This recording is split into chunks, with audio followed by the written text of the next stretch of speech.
Hi everyone, welcome to the channel. Thanks for joining today. Today I wanted to talk about another frequently asked question that I get as someone who's kind of known in my social circles as a Disney adult or a Disney person. I get a lot of questions about folks who are thinking about taking their first Disney cruise, and they are wondering about not only the pros and cons of Disney cruising, which I want to do that in another video, but they're wondering about what they can do to prepare for their first cruise. And so I like to talk about that in a few ways, but one of the ways I like to talk about it is just referring back to our own experiences on our own first cruise with DCL. So what I'd like to go through with you today is 5 things from our first cruise with DCL that were kind of disappointments for us or surprises in the negative sense. And then 5 things that were surprises in the positive sense. So things that we didn't necessarily know were part of cruising with DCL, but that we really ended up enjoying and kind of made our cruise positive and extra exciting. So first up, I'll start with kind of the more negative things first so we can end on the positive things. So 5 things that maybe disappointed us a little bit or just were surprises in the negative sense from our first Disney cruise.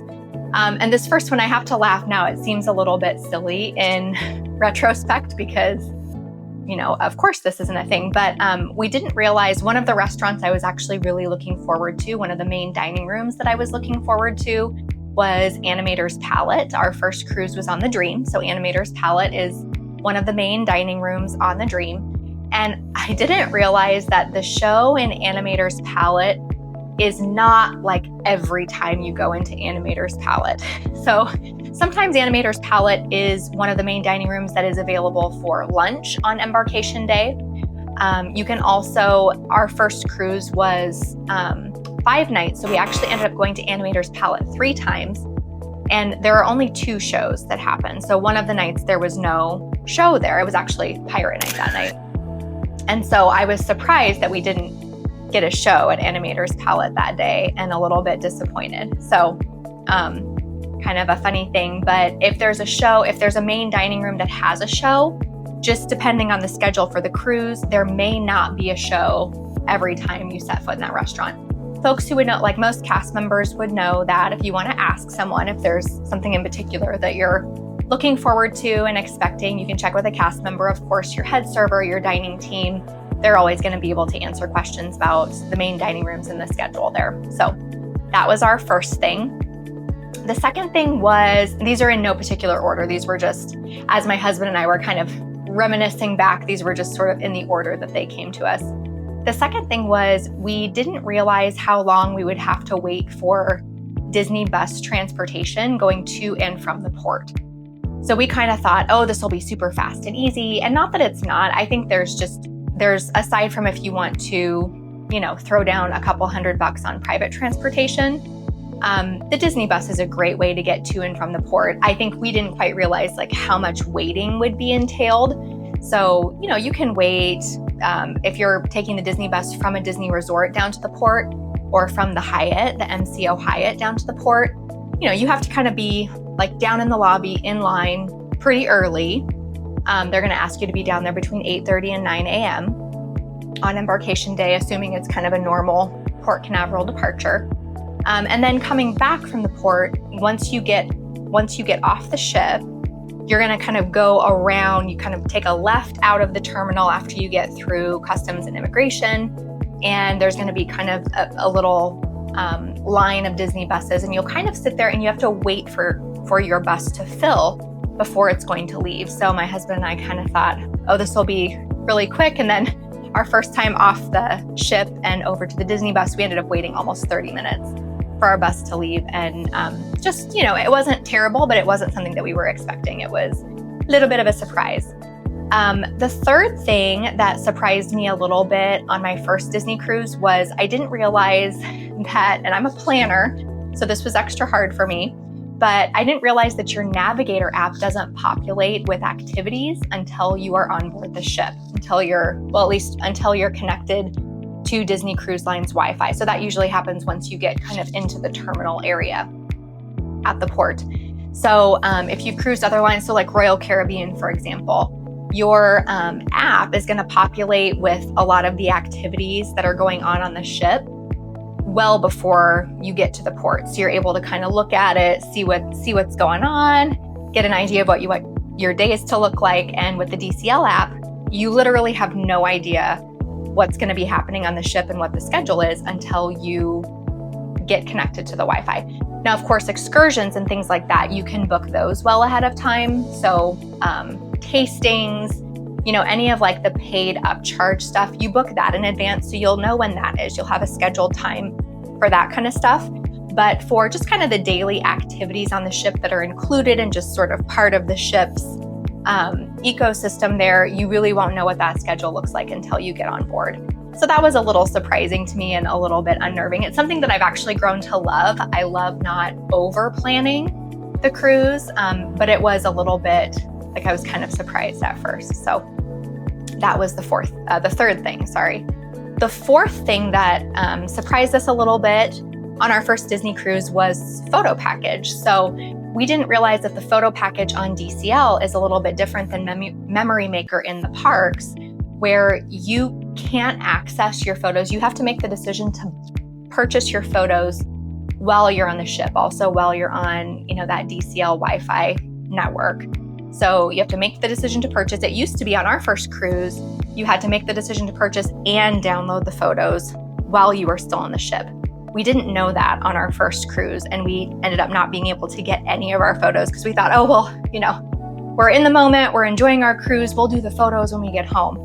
And we went and tried, and we're like, we can't find where these photos are. And ended up having to kind of look online and get some help. And they were like, sorry, these photos are irretrievable. We literally did not get any professional photos from our first Disney cruise. So that was a little bit of a lesson learned, that you want to take care of the photos and pick those photos that were taken on the ship. You want to get those onto your phone or onto your device before you leave the ship. I think now you still have to make the decision to purchase while you're on the ship, but then you have access now, I think, to your photos even after you leave, which is a good change. But yeah, that was a surprise to us after our first cruise or during our first cruise. Number 5, spa day passes. So the spa actually for me on the ship is a big draw. I enjoy spending time there. It's nice, especially when we have our daughter with us. It's just very nice to be able to have some easy access to the spa, and I don't feel like I have to really, interrupt my day or use a full half day to go to the spa. I can just kind of go in and out, which is really nice. And one thing that I was really looking forward to on our first cruise was the spa day pass, because I knew I wouldn't want to be in the spa like every day. We had lots of activities planned, excursions, things like that. I knew I'd want to go one day, maybe 2 days.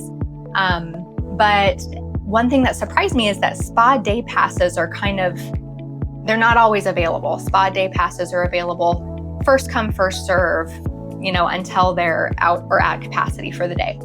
Which, if you think about it, makes a lot of sense, right? If you've been into the rainforest room on any of the ships, you will notice it's not typically packed. I mean, they really do quite a bit of capacity, like crowd capacity control on the rainforest room. So it does make sense that those day passes are pretty limited, but they don't sell them in advance.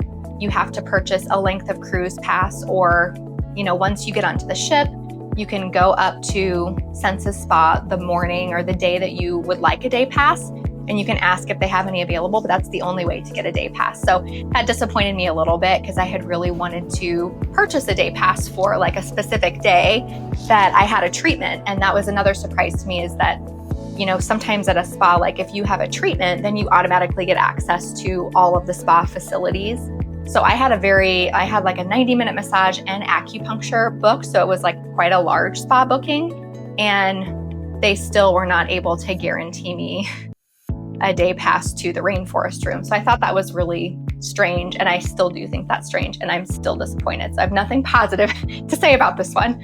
But that was another surprise from our first cruise with DCL. Okay, so on the flip side, that was 5 things that kind of surprised us in a negative way on our first cruise. So what were 5 things that were kind of a pleasant surprise for us on our first cruise that we didn't necessarily know to expect going into it. I think the first thing that came to mind for us was all the characters wandering the ship. So we had done time at the parks and things like that. And so, if you go to the parks, a lot of times character meet and greets, once in a while you'll have a magical moment and you'll be like walking down Hollywood Boulevard and all of a sudden, Donald will come up next to you and grab your hand and walk with you towards the Tower of Terror. That actually happened to us. Extremely magical moment, right? On the Disney cruise ship, characters are much more abundant and just kind of wandering the ship. We found it much, much easier, especially if you have young children. There are some lines, like you can, in the Navigator app, there'll be a list of like, Donald is meeting at 9:15 here, and Minnie's meeting at 9:30 here. And so you can go get in line and meet those characters. But there's also characters just like wander.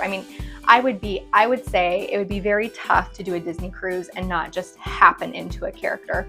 So that was kind of cool, and that surprised us on our first Disney cruise. The second thing that I think surprised us was the amount of live music, and I don't know if it's just because most of that is in the Navigator app and that doesn't populate till you're on board, so you don't really realize it. But there's quite a bit of live music that goes on from, the adults only area has lots of nice live musical performances. In the atrium, often they'll have like a piano player or, a singer or somebody just performing out there. And we're big fans of live music. Like that's a really, something that's kind of important to us in a vacation is some kind of access to just like that energy of live music. And so I think we were really pleasantly surprised that there was so much of that around the ship. The third thing is related to the spa. I talked a little bit of mess about the spa earlier with the spa day passes, and that is still a disappointment to me.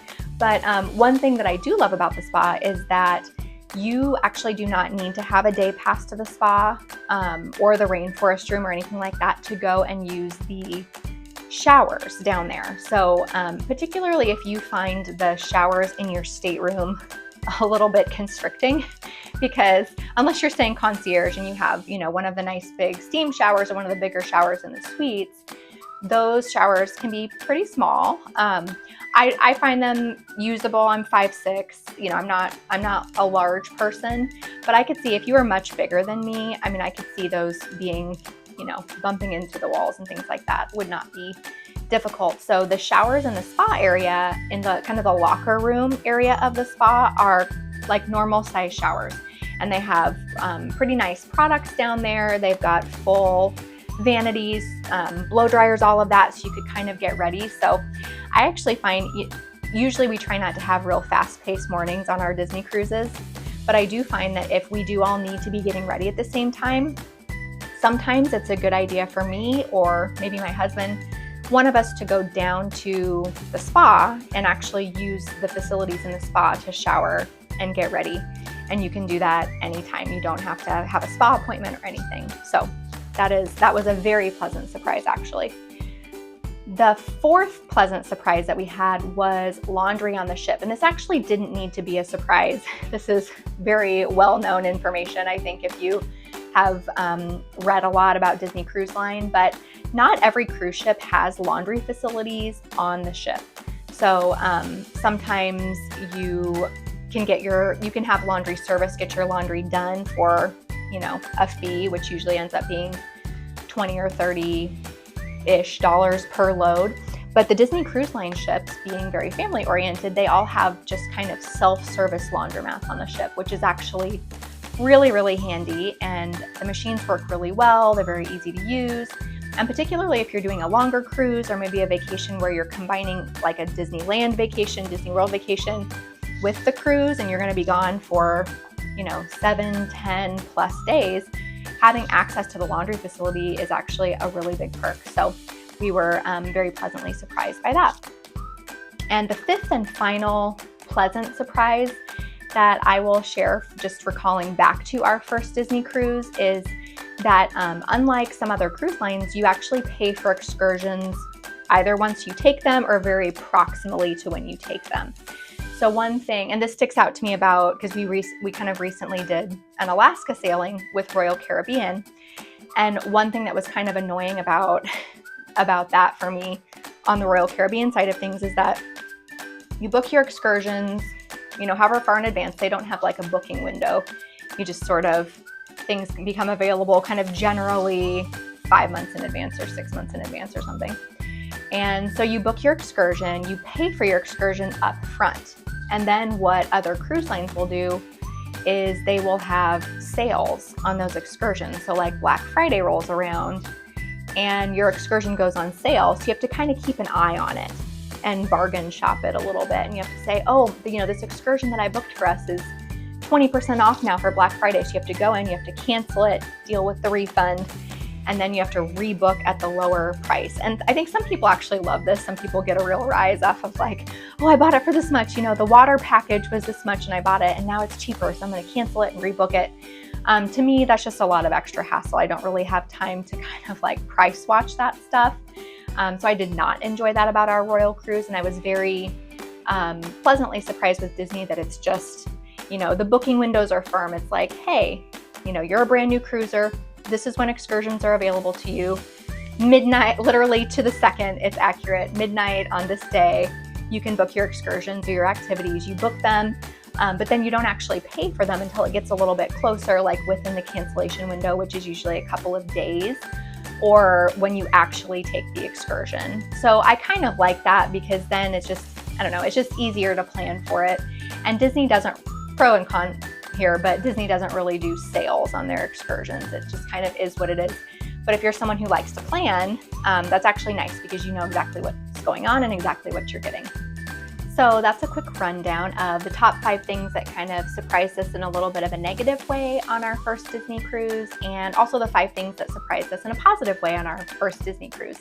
I hope this was helpful if you're planning your first cruise or thinking about it.